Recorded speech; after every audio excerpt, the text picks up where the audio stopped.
गणेश संकष्टी चतुर्थी व्रत प्रत्येक मास के कृष्ण पक्ष की चतुर्थी को किया जाता है।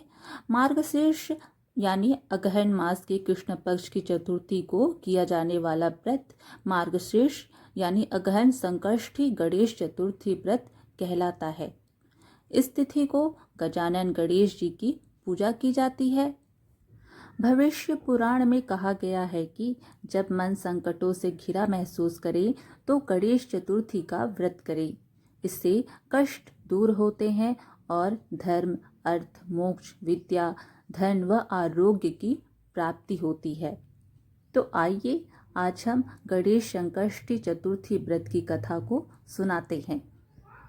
पार्वती माता ने गणेश जी से पूछा कि अगहन कृष्ण चतुर्थी संकटा कहलाती है, उस दिन किस गणेश की पूजा किस रीति से करनी चाहिए। गणेश जी ने उत्तर दिया कि हे हिमालय नंदिनी, अगहन में पूर्वोक्त रीति से गजानन नामक गणेश जी की पूजा करनी चाहिए। पूजन के बाद अर्घ्य देना चाहिए। दिन भर व्रत रहकर पूजन के बाद ब्राह्मण को भोजन कराकर जौ, तिल, चावल, चीनी और घृत का शाकला बनाकर हवन करावे तो वह अपने शत्रु को वशीभूत कर सकता है। इस संबंध में हम तुम्हें एक प्राचीन इतिहास सुनाते हैं। प्राचीन काल में त्रेता युग में दशरथ नामक एक प्रतापी राजा थे। वे राजा आखेट प्रिय थे। एक बार अनजाने में ही उन्होंने एक श्रवण कुमार नामक ब्राह्मण का आखेट में वध कर दिया। उस ब्राह्मण के अंधे माँ बाप ने राजा को शाप दिया कि जिस प्रकार हम लोग पुत्र शोक में मर रहे हैं, उसी भांति तुम्हारा भी पुत्र शोक में मरण होगा। इससे राजा को बहुत चिंता हुई। उन्होंने पुत्रेष्टि यज्ञ कराया। फलस्वरूप जगदीश्वर ने राम रूप में अवतार लिया। भगवती लक्ष्मी जानकी के रूप में अवतरित हुई। पिता की आज्ञा पाकर भगवान राम सीता और लक्ष्मण सहित वन को गए, जहां उन्होंने खरदूषण आदि राक्षसों का वध किया। इससे क्रोधित होकर रावण ने सीता जी का अपहरण कर लिया। सीता जी की खोज में भगवान राम ने पंचवटी का त्याग कर दिया और ऋष्यमुख पर्वत पर पहुंचकर सुग्रीव के साथ मैत्री की। तत्पश्चात सीता की खोज में हनुमान जी आदि वानर तत्पर हुए। ढूंढते ढूंढते वानरों ने गिद्धराज संपाति को देखा। इन वानरों को देखकर संपाति ने पूछा कि कौन हो, इस वन में कैसे आए हो, तुम्हें किसने भेजा है, यहाँ पर तुम्हारा आना किस प्रकार हुआ है। संपाति की बात सुनकर वानरों ने उत्तर दिया कि भगवान विष्णु जी के अवतार दशरथ नंदन राम जी सीता और लक्ष्मण जी के साथ दंडक वन में आए हैं। वहां पर उनकी पत्नी सीता जी का अपहरण कर लिया गया है। हे मित्र, इस बात को हम लोग नहीं जानते कि सीता कहाँ है।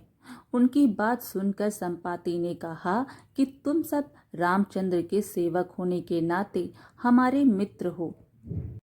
जानकी जी का जिसने हरण किया है, वह जिस स्थान पर है वह मुझे मालूम है। सीता जी के लिए मेरा छोटा भाई जटायु अपने प्राण गंवा चुका है। यहाँ से थोड़ी ही दूर पर समुद्र है और समुद्र के उस पार राक्षस नगरी है। वहाँ अशोक के पेड़ के नीचे सीता जी बैठी हुई हैं। रावण द्वारा अपहृत सीता जी अभी भी मुझे दिखाई दे रही हैं। मैं आपसे सत्य कह रहा हूँ कि सभी वानरों में हनुमान जी अत्यंत पराक्रमशाली हैं, अतः उन्हें वहां जाना चाहिए।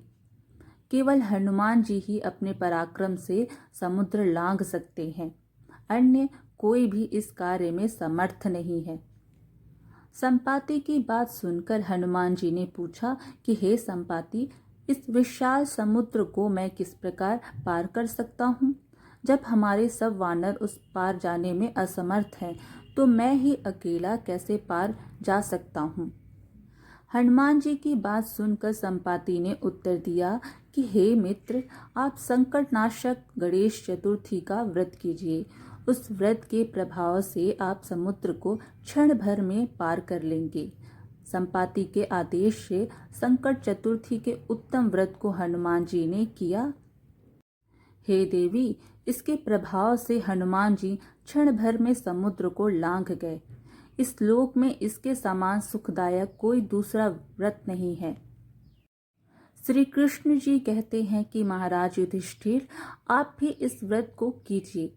इस व्रत के प्रभाव से आप क्षण भर में अपने शत्रुओं को जीतकर संपूर्ण राज्य के अधिकारी बनेंगे। भगवान कृष्ण का वचन सुनकर युधिष्ठिर ने गणेश चतुर्थी का व्रत किया। इस व्रत के प्रभाव से वे अपने शत्रुओं को जीतकर राज्य के अधिकारी बन गए। तो इस प्रकार आज की यह कथा यहीं समाप्त हुई। फिर मिलेंगे एक और धार्मिक कथा के साथ। वीडियो पसंद आए तो लाइक ज़रूर करिएगा और प्लीज़ हमारे चैनल को सब्सक्राइब करना ना भूलें। धन्यवाद।